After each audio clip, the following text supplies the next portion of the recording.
Aries Risings April 2023 is a very busy, very productive, very social month. You're putting yourself out there, getting a lot done, and running around a lot.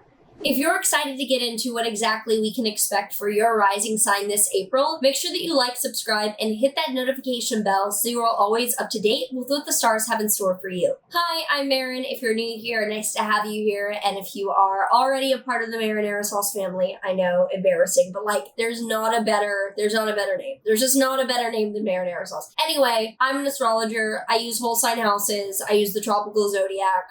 TLDR. And if you would like to see my daily and weekly horoscopes, as well as my courses on many subjects in astrology, or get a live reading with me, check out my links down below. You can learn from me or get in touch with me that way.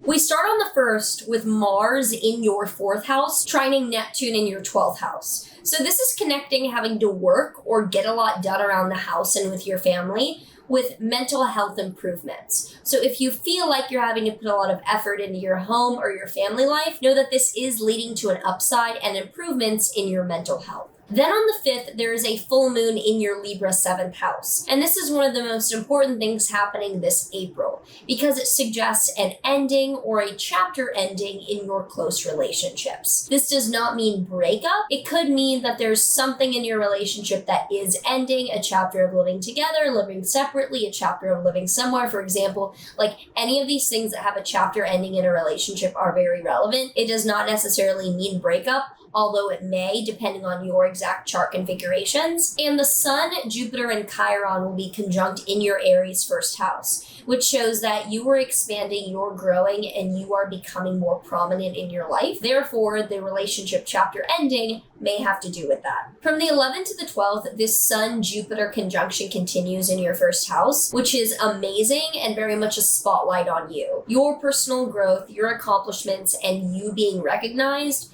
is a huge focus for this middle part of the month and is a great time to manifest or to launch anything in your own life. Then on the 11th as well, Venus will enter your Gemini 3rd house. And Venus in your 3rd house shows that writing, communicating, and running around and being productive is going very, very well. So if you have more to say, more to post, more to write about, these things in your life are going very well. On the 11th, as Venus enters Gemini, it will immediately trine Pluto in your 11th house, which shows that your writing and your communicating might be shared with your friends on a very deep level. There's a lot of collaboration or a lot of writing and then working with other people on those projects going on. From the 14th to the 15th, Venus in your 3rd house will square Saturn in your 12th house. This does show that you might have something internally holding you back. You might have a bad feeling, or with this work that you're putting out, this content, this writing, you might feel like there's something within you holding it back that you don't feel completely ready to share about. On the 19th, this is the other very, very big day this month, and this is the solar eclipse in your Aries 1st house. This solar eclipse is a huge catalyst towards a new beginning and something coming out of you yourself that also is expansive and very growth oriented because Jupiter and Chiron will be alongside the sun and the moon. This shows expanding, being open, expanding, being vulnerable, and also making sure that what you're sharing is helping others. So this is one of the most major events of this year and also obviously this month. And this is an out of sign eclipse because the North Node is still in Taurus. So it's not necessarily going to be as intense as a full eclipse or a total eclipse per se, but it's still extremely relevant and one of the most exciting things of this entire year. Then from the 20th to the 21st, the Sun in Taurus in your 2nd house will square Pluto in your 11th house. This is showing that there's a focus on money to end the month, and there's some tension with friends or groups of people. So it's not the end of the world, but shows that you might feel a little bit uneasy about the way that your money versus other people's intentions and the way that that's lining up. Then on the 21st, the 3 months of no planetary retrogrades comes to an end, and we have Mercury stationing retrograde in your Taurus 2nd house. So this is showing that you're rethinking money, rethinking finances, and maybe having to deal with some confusion or some delays financially end of the month.